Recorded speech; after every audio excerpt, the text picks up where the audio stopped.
l'entité correspondante. Alors, j'ai déjà cliqué sur ajouter un lien et je vais faire une petite démonstration. Je vais cliquer dans l'entité vers l'association. Donc, je vais lier l'entité et l'association numéro 3. Donc, je clique.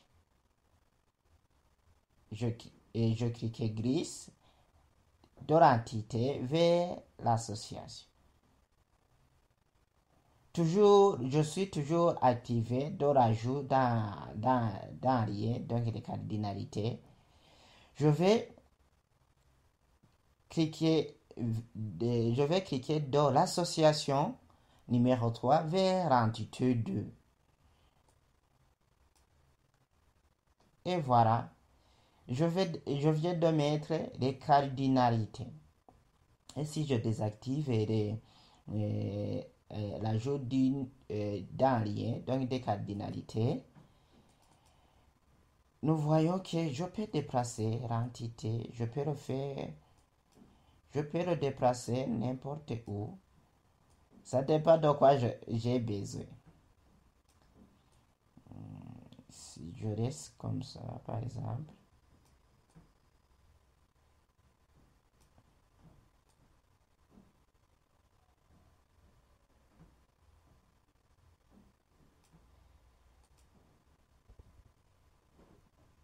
ici, alors, nous avons un modèle conceptuel, mais ce modèle conceptuel comprend des entités, des associations et des cardinalités qui ne sont pas définies, puisque on n'a pas encore donné renom aux entités, aux associations, et on n'a pas encore donné les attributs aux différentes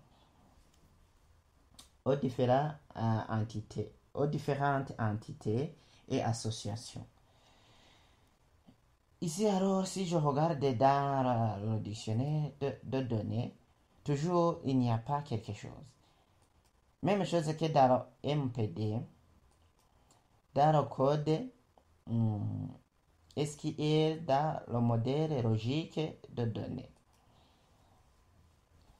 Donc, je vais alors faire enregistrer le document. Donc, supposons que maintenant, il y a une coupure d'électricité. S'il y a une coupure d'électricité que ma machine s'éteint, donc j'aurais perdu tout ce que nous avons fait pour le moment. Donc, il faut faire toujours un sauvegarde. Donc, il faut toujours enregistrer votre document. Pour enregistrer notre document, on va cliquer dans sauvegarder le document. Donc, je vais sauvegarder le document. Ici, toujours, je suis là où j'ai créé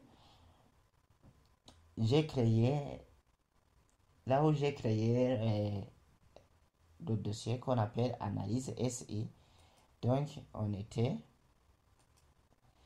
était dans le bureau, dans le dossier analyse SI que nous avons créé, dans le projet analyse SI. Et je vais appeler alors ce MCD, je vais l'appeler par exemple, je vais appeler exemple MCD. Je vais appeler le MCD correspondant exemple. Je vais l'appeler exemple MCD. Donc, c'est un exemple de MCD. Et je clique ici enregistrer. Et voilà, je viens d'enregistrer. Je viens d'enregistrer le MCD correspondant. Et je vais fermer l'application. Et nous allons découvrir ici, l'icône ouvrir un document existe. Donc, je vais fermer.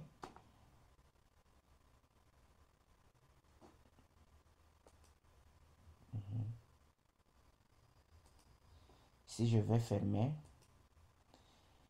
Voulez-vous fermer le logiciel? Donc, on me propose de fermer le logiciel, oui.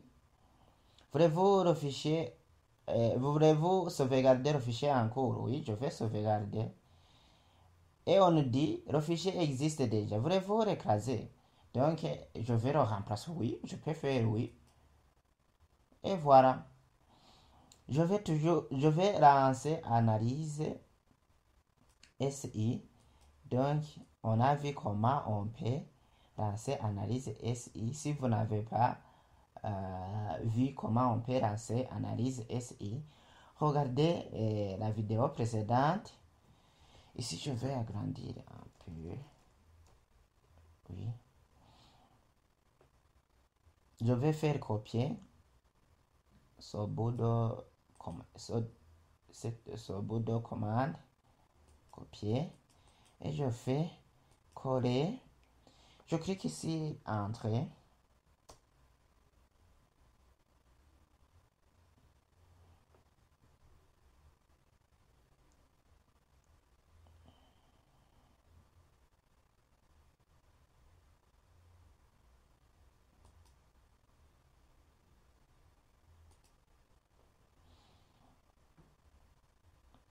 Ici, alors, l'application vient de s'ouvrir. Donc, si je regarde dans le MCD, il n'y a pas quelque chose.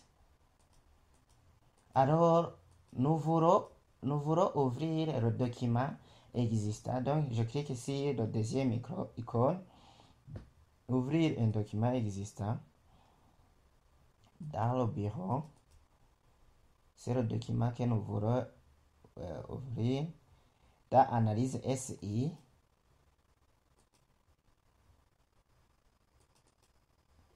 Et je vais ouvrir, par exemple, je vais ouvrir le MCD. Le MCD, je fais un seul clic ici et il y a le nom qui s'est apparu et je vais cliquer sur ouvrir. Et voilà. Donc, je peux ouvrir le document qui existe. Je peux aussi cliquer sur sauvegarder le document dans un nouveau fichier. Donc, je vais enregistrer le document dans un nouveau fichier. Donc, je clique ici sauvegarder et je vais créer, par exemple, un nouveau dossier. Je peux appeler ce dossier, je vais l'appeler nouveau. Je vais l'appeler nouveau et je clique ici ouvrir. Et je vais laisser le nom exemple mcd.asi,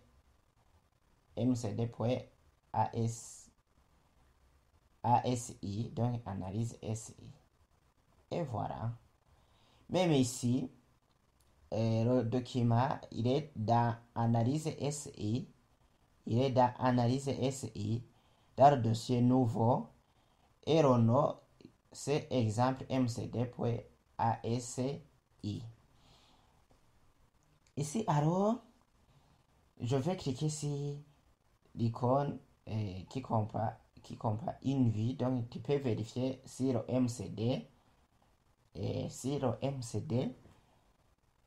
est bon. Donc, je vais cliquer sur vérification. Et ici, on donne le message suivant dans la boîte de dialogue. Le dictionnaire est correct.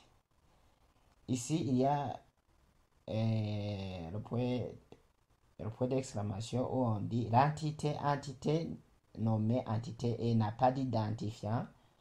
L'entité 2 n'a pas d'identifiant. MCD incorrect. Donc, le MCD que nous venons de faire, il est incorrect.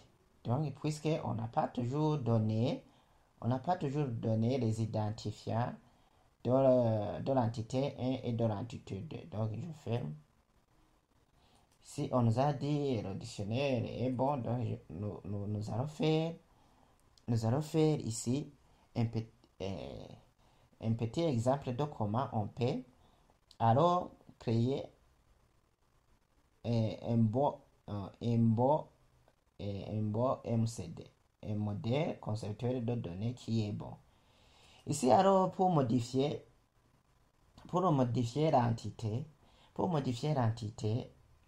l'entité 1, l'entité est nommée 1, vous cliquez sur l'entité correspondante et vous faites un clic droit.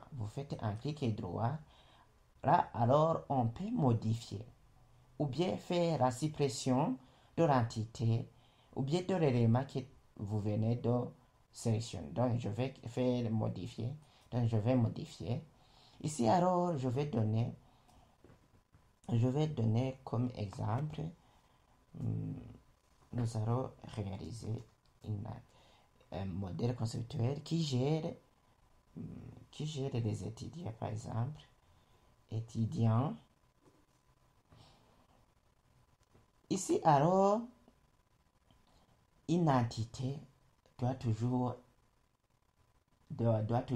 avoir des caractéristiques ou bien des attributs ou bien des propriétés qui caractérisent cette entité. Donc, un étudiant est caractérisé par quoi?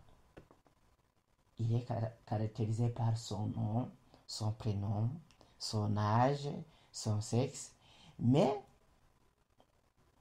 ce qui identifie l'étudiant d'un autre de manière unique, c'est le numéro de l'étudiant. Oui, le numéro de l'étudiant ou bien l'identifiant de l'étudiant. Donc, ici, alors, je vais mettre ID qui signifie identifiant, ID étudiant. Je vais mettre ID étudiant. Remarquez que ici, si vous utilisez le système de gestion de base de données MySQL, il est interdit de mettre des espaces, des accents. C'est pourquoi ici, j'ai écrit ID étudiant. Ici, alors, il faut choisir le type de données correspondante. Donc, pour choisir le type de données correspondante, vous cliquez sur la flèche, tournez vers le bas.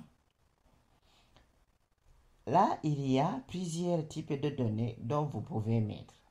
Donc, ici, vous avez dans votre champ identifiant, donc vous voulez mettre, si vous voulez mettre des nombres, si vous voulez mettre seulement des nombres, et que vous voulez mettre plusieurs nombres, par exemple, si vous voulez enregistrer beaucoup d'étudiants,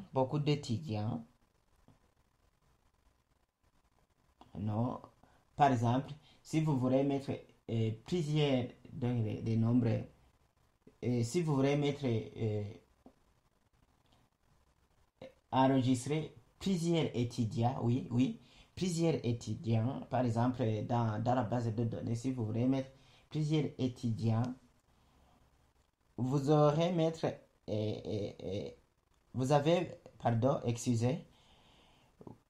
vous avez besoin de mettre le big integer qui signifie, ce sont des entiers qui sont très longs, des entiers qui sont très longs.